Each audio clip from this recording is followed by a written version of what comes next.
की सरकार सत्ता में आती है उत्तराखंड में, क्या प्लेन के लोगों को उच्च सम्मान दिया जाएगा? भाजपा का संगठन है, उसने सैनी समाज को हराने का काम किया।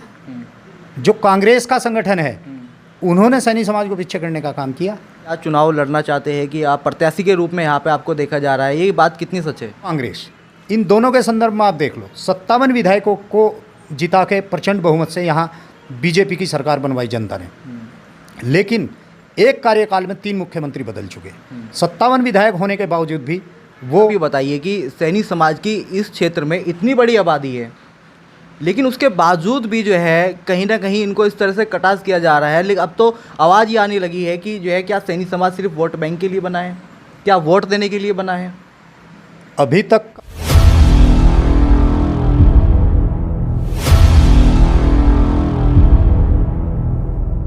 नमस्कार, स्वागत है आपका ब्रेकिंग प्लस न्यूज़ में। मैं हूं आपके साथ मोनू सैनी। 2022 में चुनाव भी नज़दीक लग चुके हैं और लगातार तमाम पार्टियां अपने दावेदारी कर रही हैं और हर तरह से प्रयास कर रही है कि कैसे हम सत्ता में आए। तो इसी बीच में मेरे साथ में महक सिंह सैनी जी हैं, इनसे तमाम मुद्दों पर बात होगी। आपकी जानकारी के लिए बता देता हूं, महक सिंह सैनी जी एडवोकेट हैं और आम आदमी पार्टी में प्रदेश के प्रवक्ता हैं। तो सबसे पहले स्वागत है आपका सर। Thank you. अच्छा, मैं आपसे जानना चाहूँगा, अभी आप प्रदेश प्रवक्ता बने हैं आम आदमी पार्टी में, कैसा महसूस कर रहे हैं? आम आदमी पार्टी के प्रदेश प्रवक्ता के रूप में मैं बहुत अच्छा महसूस कर रहा हूँ और जनता आम आदमी पार्टी को बहुत पसंद कर रही है। ऐसी पार्टी के प्रवक्ता के नाते मैं अपने आप को गौरवान्वित महसूस करता हूँ जी। अच्छा, मैं जानना चाहता हूँ, अभी चुनाव भी नज़दीक है, 2022 के चुनाव आ रहे हैं, तो इसको आम आदमी पार्टी किस नज़रिए से देख रही है, कैसे वो कर रही है? मतलब कि अगर कहा जाए तो संगठन कितना मजबूत है, क्या यूथ से लेके बूथ तक मजबूत है? आम आदमी पार्टी बूथ लेवल तक संगठन को मजबूत करने पर लगी है और आप देख रहे होंगे कि अभी आम आदमी पार्टी ने पूरे प्रदेश में युवा संगठन के साथ में हमारे जो मुख्यमंत्री के चेहरा हैं कर्नल अजय कोठियाल जी, वो संवाद कर रहे हैं, युवा संवाद। तो इसलिए आम आदमी पार्टी का जो संगठन है वो बूथ से शुरू, बूथ तक जाने के बाद में और युवाओं तक और इस प्रदेश के तमाम वर्गों से बातचीत करने की कोशिश कर रहा है और तमाम वर्गों की बातचीत को आगे ले जाने की बात कर रहा है। मैं आपसे जानना चाहूँगा, उत्तराखंड में अभी जो है लगातार प्रयासरत है और अभी कुछ समय में काफ़ी अच्छे से जो है आम आदमी पार्टी उभर कर आई है। क्या लगता है कि कितने मुद्दे लेके आ रही, किन किन मुद्दों पर यहाँ पर चुनाव होगा, किन मुद्दों को लेकर प्रदेश में आम आदमी पार्टी आई है?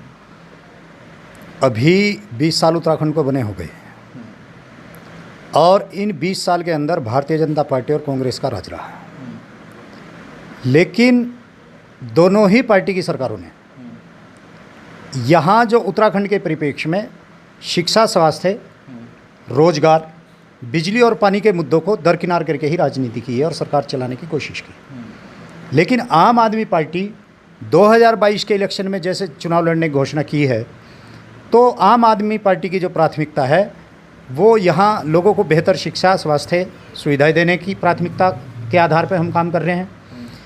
युवाओं को रोजगार, बेहतर रोजगार अवसर उपलब्ध कराने के तौर पे हम यहाँ काम कर रहे हैं, दावा कर रहे हैं। और आपने देखा होगा कि बिजली और पानी जो आम आदमी की दैनिक जीवन की जो बुनियादी सुविधाएं हैं, हम उन पे बात कर रहे हैं, जिससे आम आदमी के जीवन को बेहतर बनाया जा सके, उसके जीवन को समृद्ध बनाया। मैं आपसे जानना चाहूँगा, आपकी बात से याद आया कि 2000 में जो है उत्तराखंड प्रदेश अलग हुआ था और 2000 से लेकर के अब 2021 चल गया है, तो यानी कि 21 साल उत्तराखंड को अलग हो गए हैं। लेकिन जो है देखा जाए तो पहाड़ी क्षेत्र को और प्लेन को मतलब कि देखा जाए तो जो है उसमें भेदभाव नज़र आता है कहीं ना कहीं। ऐसा मतलब कि तमाम पार्टियां रही है, प्लेन के लोगों को कोई खास इतना सम्मान या उच्च पद पे नहीं देखा गया अब तक किसी भी सरकार में। ये भाजपा और कांग्रेस पहले से ही लोगों में नफरत और भेदभाव पैदा करके राजनीति करते हैं, लोगों को बांटकर और लोगों का एक विशेष वर्ग का ध्रुवीकरण करके ये राजनीति करने की जो इनको महारत हासिल है। लेकिन आम आदमी पार्टी जाति और धर्म की राजनीति नहीं करती है, क्षेत्र की राजनीति नहीं करती है। यहाँ जिस तरह से आपने कहा कि पहाड़ और प्लेन का एक ऐसा मुद्दा है, तो मैं आपको बताऊं कि पहाड़ और प्लेन का ये कोई मुद्दा नहीं है। सरकारों की जिम्मेदारी है कि लोगों में ऐसी भावना को पैदा ना होने दे, और सरकार की ये जिम्मेदारी है कि उत्तराखंड के लोग धारचूला से लेके और उत्तरकाशी के बॉर्डर से लेके, नहीं, मेरा मानना ये है। पिथौरागढ़ के बॉर्डर से लेके और जो हरिद्वार का नारसन बॉर्डर है, यहाँ तक जितने भी लोग रहते हैं वो सब उत्तराखंडी हैं, वो उत्तराखंड के हैं। और सभी लोगों का सभी साधनों पे, राज्य के जो संसाधन हैं उन पर समान रूप से हक है। सब में वितरण होना चाहिए, सबको अवसर मिलना चाहिए, और धर्म, जात और क्षेत्र की राजनीति ना करके हमें अब ये आवश्यकता इस प्रदेश को है कि बेहतर शिक्षा, स्वास्थ्य, रोजगार और बिजली पानी जैसे मुद्दों पे हम काम करें, लोगों के जीवन को अच्छा करें, उनके जीवन स्तर को सुधारें, और जो लोगों की बुनियादी सुविधाएं हैं जिनसे लोग परेशान हैं, अब हम उनको दुरुस्त करें और लोगों तक पहुंचाएं, उनकी सुविधा, उनका हक उनको दें। मैं आपसे जानना चाहूँगा, अगर आपकी सरकार सत्ता में आती है उत्तराखंड में, क्या प्लेन के लोगों को उच्च सम्मान दिया जाएगा? देखिए, मैंने कहा कि आम आदमी पार्टी क्षेत्र, जाति, धर्म की कोई राजनीति नहीं करती है। अभी आपने देखा होगा, ये परंपरा आम आदमी पार्टी ने यहाँ शुरू की कि अब तक भाजपा और कांग्रेस के जितने भी प्रदेश अध्यक्ष आए हैं, तो आप देखिए वो पर्वत क्षेत्र से ही आए हैं। लेकिन आम आदमी पार्टी में आपने पहली बार देखा होगा कि जो प्रदेश अध्यक्ष हुए वो श्री एस कलेर जी हैं और उधम सिंह नगर के हैं। अब भाजपा और कांग्रेस जैसी पार्टियों ने भी जब देखा ये बात, तो आप देख रहे होंगे कि भारतीय जनता पार्टी ने भी अपने प्रदेश अध्यक्ष को जिला हरिद्वार से दिया है। और अभी पिछली बार कांग्रेस का बयान आया था कि हम लोग जो हैं भाई, कोई आया था, ऐसा ही नाम आया था कि उन्होंने भी इसमें पहल करने की कोशिश की। तो आम आदमी पार्टी ये कहती है कि हम राजनीति नहीं करते, हम राजनीति बदलने आए हैं। उत्तराखंड में चुनाव की घोषणा हुई, चुनाव की घोषणा के बाद में यहाँ आम आदमी पार्टी ने एस कलेर जी को प्रदेश अध्यक्ष बनाया, तो राजनीति बदली।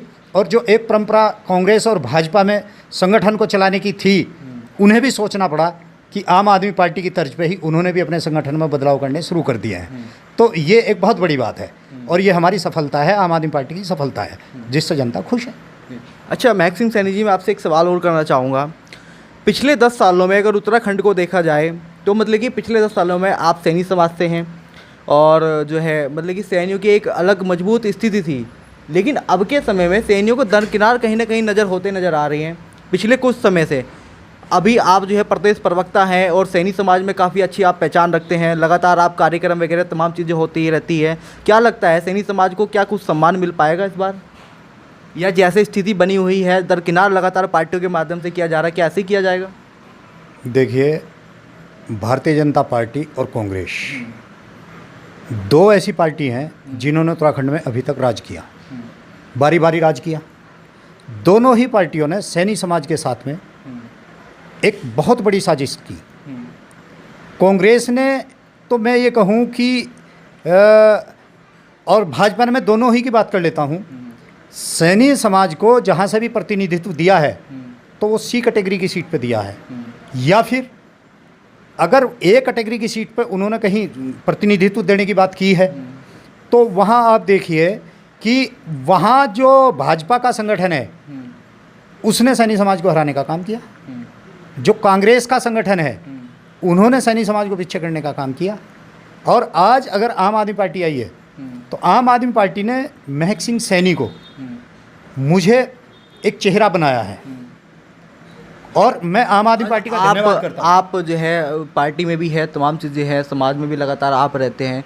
मुझे आप ये बताइए कि सैनी समाज की इस क्षेत्र में इतनी बड़ी आबादी है, लेकिन उसके बावजूद भी जो है कहीं ना कहीं इनको इस तरह से कटास किया जा रहा है। लेकिन अब तो आवाज़ ये आने लगी है कि जो है क्या सैनी समाज सिर्फ वोट बैंक के लिए बना है, क्या वोट देने के लिए बना है? अभी तक का जो अनुभव और इतिहास है उत्तराखंड का, उसमें आपकी बात मुझे सही प्रतीत होती है कि हर एक पार्टी सैनी समाज से दरी बिछवाने का काम करती है, उससे धरने प्रदर्शन और जो आंदोलन है उनमें बढ़ चढ़ के हिस्सेदारी कराती है।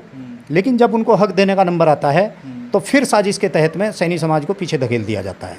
अभी तक का इतिहास, अभी तक का अनुभव मेरा यही है। लेकिन मैं आशा करता हूँ कि अब राजनीति, आम आदमी पार्टी आई है, आम आदमी पार्टी ने राजनीति बदलने का काम किया है, शायद ये राजनीति भी बदलेगी, और अब ज़रूर आम आदमी पार्टी को के मंच से मैं समझता हूँ कि प्रत्याशी भी होगा और यहाँ जनता सैनी समाज के की प्रत्याशी को जिताने का भी काम करेगी। क्योंकि आम आदमी पार्टी में मैं अपनी ही बात करूं तो जब से मैं आम आदमी पार्टी में हूं, सन 2013 से आम आदमी पार्टी में काम कर रहा हूं और लगातार काम कर रहा हूं। पिछला जो विधानसभा चुनाव था, पिछले विधानसभा चुनाव में मेरी विधानसभा पिरान क्लियर पर मेहनत को देखते हुए पार्टी संगठन ने मुझे ये कहा था कि आप पार्टी के समर्थन से चुनाव लड़िए और मुझे अपने समर्थन से चुनाव लड़ाया। और इसके बाद चुनाव के बाद में मुझे पार्टी ने जिलाध्यक्ष की जिम्मेदारी दी, जिसको मैंने बखूबी निभाया है। इसके बाद मुझे पार्टी प्रवक्ता की जिम्मेदारी मिली, जिसको मैं बखूबी निभा रहा हूँ। अभी अभी मुझे प्रदेश कार्य समिति में सदस्य बनाया गया है, वो भी जिम्मेदारी को मैं बखूबी निर्वाह करूँगा। अच्छा, मुझे एक चीज़ बताइए, मैं लगातार लोगों से मिल रहा हूँ, बातचीत हो रही है, तो मतलब कि कहीं ना कहीं निकल के ये आ रही है कि आप क्या चुनाव लड़ना चाहते हैं, कि आप प्रत्याशी के रूप में यहाँ पे आपको देखा जा रहा है, ये बात कितनी सच है? देखिए, मैं आपका धन्यवाद करता हूँ कि आपने बात यहाँ तक मेरे तक पहुँचाई और ये बात आप पार्टी तक भी पहुँचाएं। जनता मुझे प्रत्याशी के तौर पर देखती है, मैं जनता का धन्यवाद करता हूं। लेकिन कहीं ना कहीं चर्चा ये भी है, आप यहाँ के हैं, लोकल के हैं, लेकिन नज़र ये भी आ रहा है कि कोई दूसरा व्यक्ति है बाहर से जो 350 किलोमीटर से चल करके यहाँ पे आ रहा है, यहाँ पे आकर चुनाव की तैयारी कर रहे हैं। क्या ये बात सच है? अभी कोई भी आदमी कहीं भी जाके काम कर सकता है, लेकिन पार्टी ने अभी किसी भी व्यक्ति को न तो प्रत्याशी तय किया है, नहीं। मैं आपसे ये जानना चाहता हूँ, क्या जो लोकल के लोग हैं, जो यहाँ के हैं, वो यहाँ मतलब कि जो लगातार वहाँ के रहने वाले जो वहाँ पे काम कर रहे हैं, क्या उनको टिकट दिया जाएगा या फिर कोई भी कहीं से भी आके लड़ेगा और आकर के चले जाएगा? देखिए, पार्टी में प्रत्याशी कौन होगा ये पार्टी तय करती है और पार्टी को ही तय करना है। और जब पार्टी किसी को प्रत्याशी बना देगी और वो जब जनता के बीच जाएगा तो जनता किसको स्वीकार करती है नहीं करती है, ये जनता का मसला है। मैं तो आपको सिर्फ इतना बताना चाहता हूँ कि आम आदमी पार्टी संघर्षों से उपजी पार्टी है, आम आदमी पार्टी आंदोलन से उपजी पार्टी है, आम आदमी पार्टी मुद्दों की राजनीति करती है। और आम आदमी पार्टी का यदि आप इतिहास देखें तो आम आदमी पार्टी ने हमेशा जो ज़मीन से जुड़ा कार्य करता है, जो स्थानीय स्तर पर संगठन से जुड़ा कार्य करता है, उसको ही मौका दिया है और उसको ही प्रत्याशी बनाया है। और जनता ने ऐसे निर्णय को स्वीकार करके आम आदमी पार्टी के प्रत्याशी को जिताया है और दिल्ली जैसी स्टेट में सरकार भी बनाई है। आप देखते होंगे कि पंजाब में भी आम आदमी पार्टी आज मुख्य विपक्षी दल के तौर पे है और आज यहाँ संगठन भी काफ़ी मेहनत कर रहा है और संगठन ज़मीन से जुड़ कर काम कर रहा है और संगठन ये चाहता है कि ऐसा प्रत्याशी दिया जाए जिसको जनता स्वीकार करे और जीत के विधानसभा तक पहुँचे और जो वादे हम लोगों से कर रहे हैं वो वादे पूरे हों। अच्छा, और आगे की क्या क्या आगामी योजना है पार्टी की, उसके बारे में थोड़ा आप बताएंगे? हाँ, अभी पिछले महीने आदरणीय केजरीवाल साहब देहरादून आए थे। उन्होंने बिजली के मुद्दे पे 4 बड़ी घोषणाएं की। 300 यूनिट बिजली प्रति माह प्रत्येक परिवार को मिलेगी, किसानों को सिंचाई के लिए भी फ्री मिलेगी, बिजली के बिल बकाया माफ़ होंगे और 24 घंटे बिजली मिलेगी। ये वादा उन्होंने किया और साथ ये कहा कि मैं अगले महीने फिर आऊँगा और फिर किसी विषय पे दूसरी घोषणा करूँगा। अच्छा, मैं आपसे जानना चाहता हूँ, चुनाव के टर्म जैसे जैसे चुनाव नज़दीक लगता है, चुनाव के टाइम पे तमाम पार्टी हो, कोई भी हो, बड़े बड़े वादे किए जाते हैं, लेकिन जब सरकार सत्ता में आती है उसके बाद में भुला दिया जाता है। ऐसा एक बार नहीं, अनेकों बार, हर बार ऐसा होता आया है। क्या इस बार मतलब कि लगता है आपको कि क्या अगर आम आदमी पार्टी जो वादे करती है, क्या उनको जो है बिल्कुल खरी उतरती है उन पर? पहली बात तो जनता के विश्वास की बात मैं बताऊं और अनुभव की बात बताऊं, आम आदमी पार्टी जो वादा करती है उसको पूरा करती है। आदरणीय केजरीवाल साहब का हर वादा सच्चा होता है। दिल्ली में उन्होंने जो वादे किए वो पूरे किए। यहाँ जो वादे हम कर रहे हैं जनता से, जो घोषणाएं कर रहे हैं वो भी पूरे होंगे, वो सच्चे वादे हैं। ये भाजपा और कांग्रेस के वादे नहीं हैं कि वो सिर्फ चुनावी जुमले होंगे या चुनावी घोषणा होगी और चुनाव के बाद सरकार बनाने के बाद उसको जुमला बता दिया जाए। हम जुमला नहीं बता रहे। हमारी जो भी घोषणाएं हैं, हमारे जो भी मुद्दे हैं, हम जिन मुद्दों पे भी काम कर रहे हैं गंभीरता से कर रहे हैं और पूरा करने के लिए काम कर रहे हैं। हम कोई भी घोषणा हम तभी करते हैं जब पूरा होमवर्क कर लेते हैं कि हम इसको पूरा कर सकते हैं। अभी आप देखिए, उत्तराखंड के संदर्भ में जो बिजली की घोषणाएं हुई हैं वो 100% पूरा होगी। लोग इस पर सवाल करते हैं। जब दिल्ली में ये घोषणाएं हुई थी तो लोग विपक्षी दलों ने ये कहा कि कैसे करेंगे, कहाँ करेंगे, लेकिन करके दिखाया। अभी यहाँ उत्तराखंड के संदर्भ में यहाँ बिजली पैदा होती है, तो यहाँ ऊर्जा प्रदेश है और यहाँ ये वादा पूरा हो सकता है। और पूरी कैलकुलेशन के साथ आदरणीय केजरीवाल साहब ने ये बताया था कि हम इसको किस तरह पूरा करेंगे, इसलिए इस पर जनता में विश्वास आ रहा है और जनता हमसे दिन रात जुड़ रही है। और एक साथ साथ मैं और बता दूं सर आपको, आपके चैनल के माध्यम से जो व्यूवर्स हैं उन सब तक मैं ये सूचना और ये संदेश आप पहुंचाना चाहता हूं कि उत्तराखंड के संदर्भ में अब तक जो भी चुनाव हुआ वो मुद्दाविहीन थे, लेकिन आम आदमी पार्टी की चुनावी घोषणा के बाद 2022 का चुनाव मुद्दे और चेहरे पे होगा।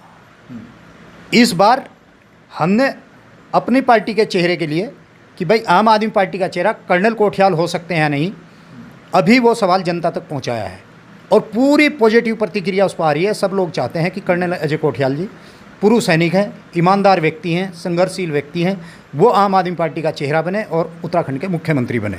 तो इसलिए भाजपा और कांग्रेस इन दोनों के संदर्भ में आप देख लो, 57 विधायकों को जिता के प्रचंड बहुमत से यहाँ बीजेपी की सरकार बनवाई जनता ने, लेकिन एक कार्यकाल में 3 मुख्यमंत्री बदल चुके। 57 विधायक होने के बावजूद भी वो अस्थायी सरकार देने में विफल रहे। यही कहानी ठीक कांग्रेस की भी है। जब कांग्रेस का शासन था